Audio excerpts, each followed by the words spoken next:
अस्सलाम वालेकुम नाज़रीन। 8 मार्च 2014 रात के 1:15 बजे मलेशिया का एक जहाज MH370 मलेशिया से चाइना के लिए रवाना हुआ। इस फ्लाइट में 239 लोग मौजूद थे। जहाज के कैप्टन का नाम ज़ाहरी अहमद शाह था। जहाज का दूसरा पायलट फारक अब्दुल हमीद था। लेकिन दोस्तों, तकरीबन 40 मिनट के बाद ये जहाज कहीं गायब हो गया। ये एविएशन की तारीख की सबसे बड़ी मिस्ट्री है।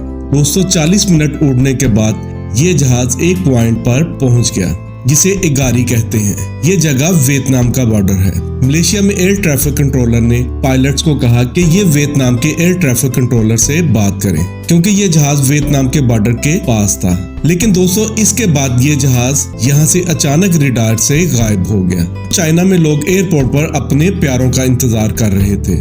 इनको कहा गया कि जहाज थोड़ा लेट हो जाएगा, लेकिन ये कहाँ जानते थे कि अब ये अपने प्यारों से कभी मिल नहीं सकेंगे।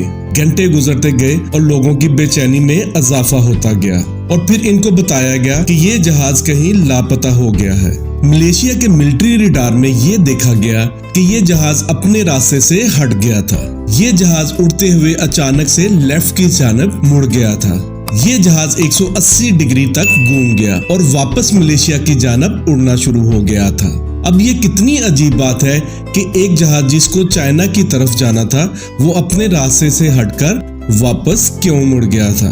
ये पॉइंट बहुत अहम है, क्योंकि या तो पायलट्स ने जानबूझकर खुद ऐसा किया या फिर इस जहाज को किसी ने हाईजैक करके इस जहाज को जबरदस्ती मुड़ने को कहा था। एक और इंटरेस्टिंग बात ये थी कि जब ये जहाज मुड़ा था तो इसके साथ ही थाईलैंड का एयर डिफेंस सिस्टम का एरिया भी मौजूद था। लेकिन ये जहाज बहुत ही ध्यान से इसके साथ साथ चलता रहा कि कहीं थाईलैंड का एयर डिफेंस सिस्टम इस जहाज को डिटेक्ट न कर ले। यानी इस वक्त इस जहाज को जो भी कंट्रोल कर रहा था वो इस एरिया का एक एक्सपर्ट था, पायलट या फिर कोई और। इसको अंदाजा था कि किस तरह बचकर आगे निकलना है ताकि कोई इस जहाज को ट्रेस ना कर सके। दोस्तों, ये जहाज इसके बाद मलेशिया के ऊपर से होकर गुजरा। दरअसल मलेशिया में एक जजीरा है जिसका नाम है आइलैंड ऑफ पेनन। इस जजीरे पर एक मोबाइल फोन कंपनी की सैटेलाइट ने इस जहाज के पायलट फारक अब्दुल हमीद के मोबाइल के सिग्नल कैच किए थे। इसीलिए यही समझा जाता है कि ये जहाज आइलैंड ऑफ पेनंग के ऊपर से गुजरा था। आइलैंड ऑफ पेनंग इंडियन ओशन में मौजूद है, यानी ये जहाज इंडियन ओशन के ऊपर उड़ रहा था। दोस्तों, डाटा के जरिए ये भी जाना गया कि ये जहाज लापता होने के बाद भी 6 घंटे तक उड़ता रहा। सवाल ये पैदा होता है कि इस जहाज का रास्ता चेंज करके इसको उड़ा कौन रहा था? क्या जहाज के पायलट ने ऐसा जानबूझकर किया था? और यहीं से ये बात आती है कि कैप्टन ज़ाहरी अहमद शाह की आज बहुत लोग ये मानते हैं कि इसी आदमी ने जानबूझकर इस जहाज को तबाह किया। दोस्तों, कई लोग मानते हैं कि कैप्टन ज़ाहरी 6 घंटे तक इस जहाज को उड़ाता रहा ताकि इस जहाज को गायब कर सके। सवाल ये पैदा होता है कि इस जहाज का रास्ता चेंज करके इसको उड़ा कौन रहा था? कैप्टन ज़ाहरी के घर में एक फ्लाइट सिमुलेटर भी मौजूद था। फ्लाइट सिमुलेटर जहाज उड़ाने का एक वर्चुअल एक्सपीरियंस होता है जिसमें इंसान को वाकई में लगता है कि वो जहाज उड़ा रहा है।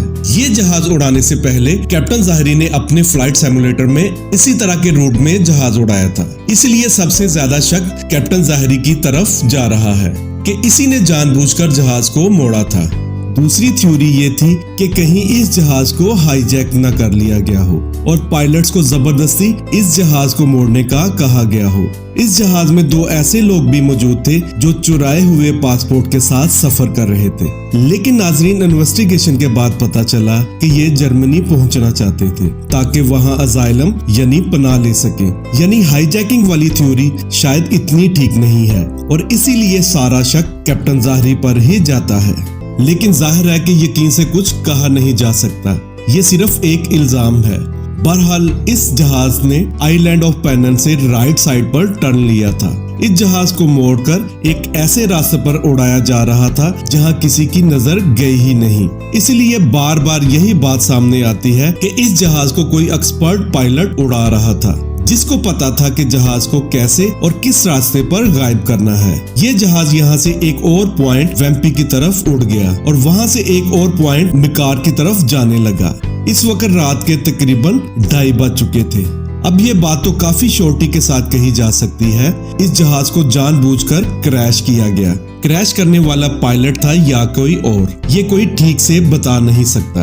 अगर इस जहाज का ब्लैक बॉक्स मिल जाता तो कम से कम पायलट की रिकॉर्डिंग मिल जाती कि आपस में क्या बात कर रहे थे और वहाँ असल में हुआ क्या था।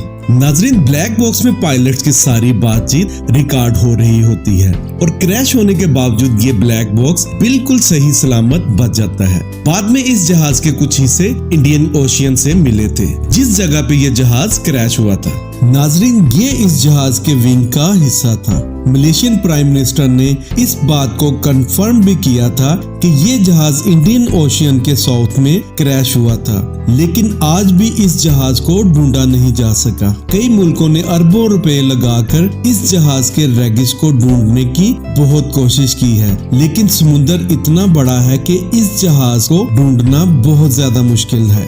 लेकिन रिसेंटली नासा के एक एविएशन एक्सपर्ट रिचर्ड गॉडफ्री ने दावा किया है कि ये जहाज ऑस्ट्रेलिया के शहर पर्थ से हजारों किलोमीटर दूर इंडियन ओशियन में मौजूद है। इसकी एक थ्योरी है कि जब भी कोई जहाज किसी रेडियो सिग्नल के पास से गुजरता है तो वहां के सिग्नल्स को डिस्टर्ब करता है। इसके मुताबिक इंडियन ओशियन के इस हिस्से में इस रात 130 दफा रेडियो सिग्नल डिस्टर्ब हुए थे, यानी पूरे चांसेस हैं कि ये जहाज इंडियन ओशियन के इस हिस्से में क्रैश हुआ था और इसीलिए इसको ढूंढने की बातें फिर से की जा रही हैं। बहरहाल ये जहाज आज भी इंडियन ओशियन में कहीं डूबा हुआ है। इसको जानबूझकर इस तरफ लाया गया था, किसने और क्यों, ये बात कोई नहीं जानता। लेकिन अब इस जहाज को ढूंढने की कोशिश फिर से शुरू हो रही है। एक American company ocean infinity Indian ocean के साउथ में इस जहाज को ढूंढेगी। इस कंपनी ने यह भी कहा है कि अगर इनको जहाज मिल गया तो ही इनको पैसे दिए जाएं। यानी एक बात तो इनको भी कंफर्म है कि साउदर्न इंडियन ओशियन में ही ये जहाज मौजूद है, लेकिन ये जहाज समुद्र के मीलों नीचे डूबा हुआ है।